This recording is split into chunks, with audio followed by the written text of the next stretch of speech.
हर्षकिरण news बातमीपत्रात आपलं स्वागत आहे। सेनवे येथे तालुकास्तरीय स्वयंरोजगार महिला मेळावा संपन्न। सेनवे येथील सामाजिक क्षेत्रात अग्रेसर असणारे पद्माकर वरकुटे यांनी सामाजिक बांधिलकी जोपासत महिलांसाठी रोजगाराच्या संधी उपलब्ध व्हावी तसेच महिलांनी आदर्श व्यावसायिक व्हावं याकरिता महिला मेळाव्याचे आयोजन करण्यात आले होते। कार्यक्रमाच्या सुरुवातीस महिलांनी एकमेकांना हळदी कुंकू करून कार्यक्रमास सुरुवात करण्यात आली। उपस्थित मान्यवरांच्या हस्ते छत्रपती शिवाजी महाराज, राजमाता जिजाऊ, सावित्रीबाई फुले, डॉक्टर बाबासाहेब आंबेडकर यांच्या प्रतिमेस पुष्पहार अर्पण करून दीप व धूप प्रज्वलन करण्यात आले।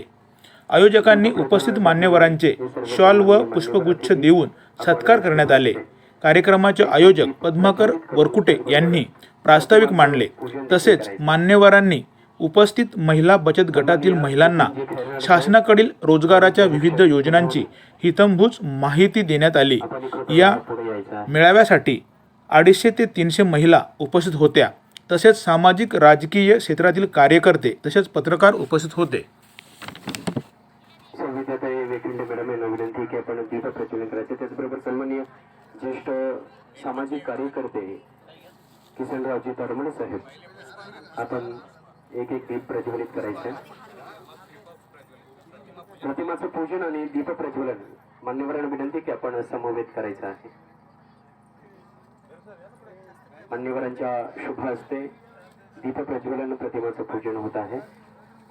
क्रांतीज्योती सावित्रीबाई फुले, राजमाता, राष्ट्रमाता, स्वराज्य जननी जिजाऊ आईसाहेब, त्याचबरोबर छत्रपती शिवाजी महाराज, भारतीय राज्यघटनेचे शिल्पकार महामानव डॉक्टर बाबासाहेब आंबेडकर या सर्व व्यक्तिमत्वांचं, महापुरुषांचं, दैवतांचं आपण पूजन करायचं आहे। मान्यवरांच्या हस्ते दीप प्रज्वलन आणि प्रतिमा पूजन होत आहे। विनंती की आपण दीप प्रज्वलित करायचा आहे। दीप प्रज्वलन करून कार्यक्रमाचा गोड असा हा शुभारंभ करायचा। सौ कल्पनाताई तरमले मॅडम, आपण ही दीप प्रज्वलनासाठी पुढे येऊन एक दीप प्रज्वलित करायचा आहे।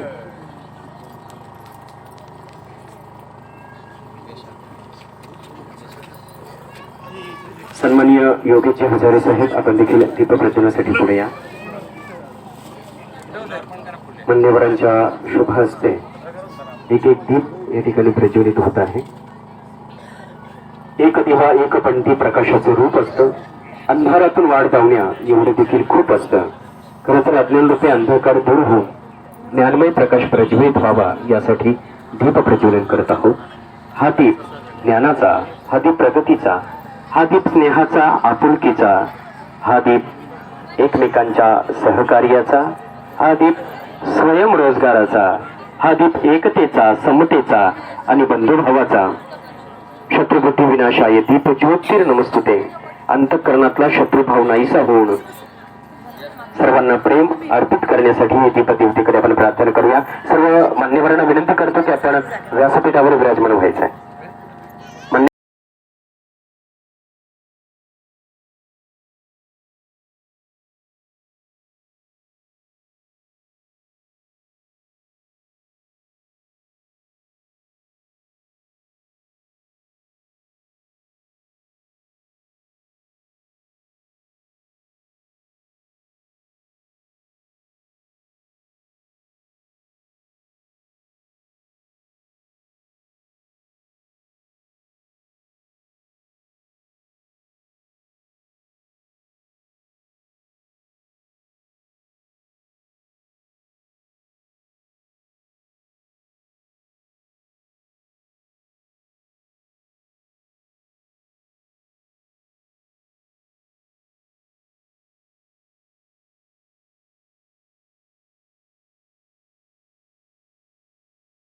लाभ दिला जातोय आणि इतर ज्या अंगणवाडीमध्ये 3 ते 6च्या विद्यार्थ्यांना आपण गरम ताजा आहार दिला जातो, तसंच पूर्वशालेय शिक्षण दिलं जातं। यात अशा प्रकारचं कार्य आमच्या विभागामार्फत चालत जातं। या ठिकाणी मला आयोजकांनी बोलण्याची संधी दिली त्याबद्दल मी त्यांचे धन्यवाद मानते। आदरणीय व्यासपीठ आणि माझ्या बंधू भगिनींना मी आज तुम्हाला 2 शब्द सांगणार आहे। पहिले आपण जो आपला पाया रचलेला आहे शिक्षणाचा, त्याच्या आधारे आपण आज व्यासपीठावर बसलेलो आहोत.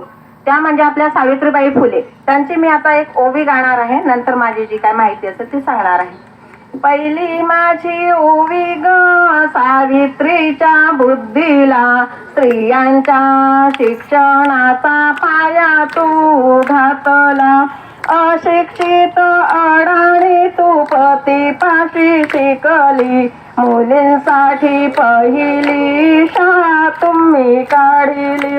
दुसरी उभी गायली तुझ्या धैर्याला, दगड गोटे खाऊनी चालवली तू शाळा. घराबाहेर काढले गुंडांनी अडविले, धीराने तोंड दिले सगळ्या त्रासाला. तिसरी माझी ओवी ग तुझ्या मोठ्या मनाला, फसलेल्या विधवेचा सांभाळ तू केला. अनाथनी अबलांचे माय बाप होऊनी, यशवंत बाळाला दत्तक घेतला. चौथी उवी गायली तुझ्या थोर हृदयाला, माणुसकीचा धरा जात नित्य गवाहिला.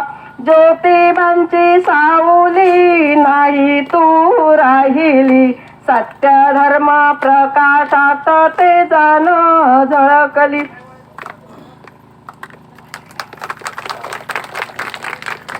राजमाता, राष्ट्रमाता, माँसाहेब जिजाऊ, क्रांतीज्योती सावित्रीबाई फुले, पुण्यश्लोक अहिल्याबाई होळकर या सर्वांना त्रिवार नमन करून मी आज आपल्या या महिला बचत गटाच्या मेळाव्यासाठी या ठिकाणी उपस्थित असलेल्या किसनरावजी तारमळे, राष्ट्रवादी काँग्रेसमध्ये ते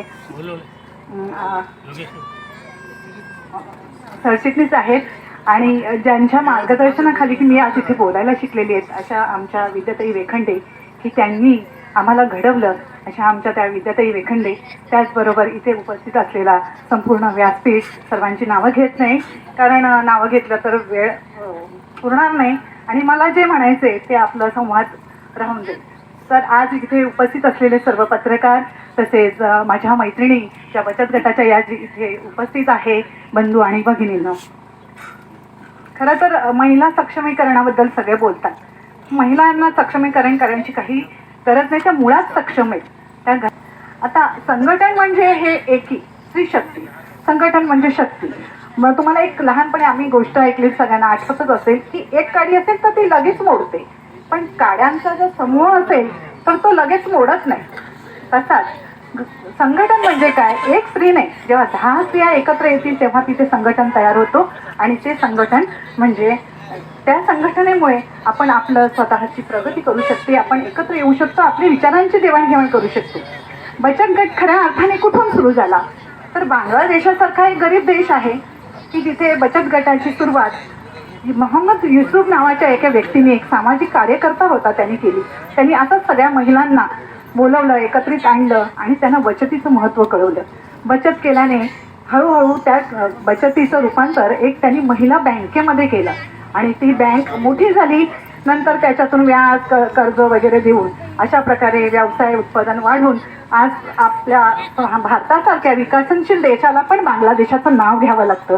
हे म्हणजे काय, आपल्या भारतामध्ये सुद्धा असे काही राज्य आहेत की त्यांनी बचत गटाच्या माध्यमातून विकास केलेला आहे. त्यातलं एक तेलंगणा राज्य आहे, त्याच्यामधून केरळ राज्य म्हणता येईल. तुम्ही कधी जर तिथे गेला तर तिकडे बचत गटाच्या बायकांनी खूप असं मोठं मोठं काम केलेलं आहे.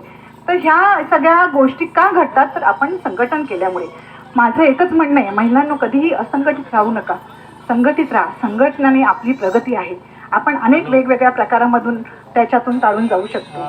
आज आपण पुढे जात असताना काही प्रथा आहेत त्या आपण मुळात मोडल्या पाहिजेत असं मला वाटतं.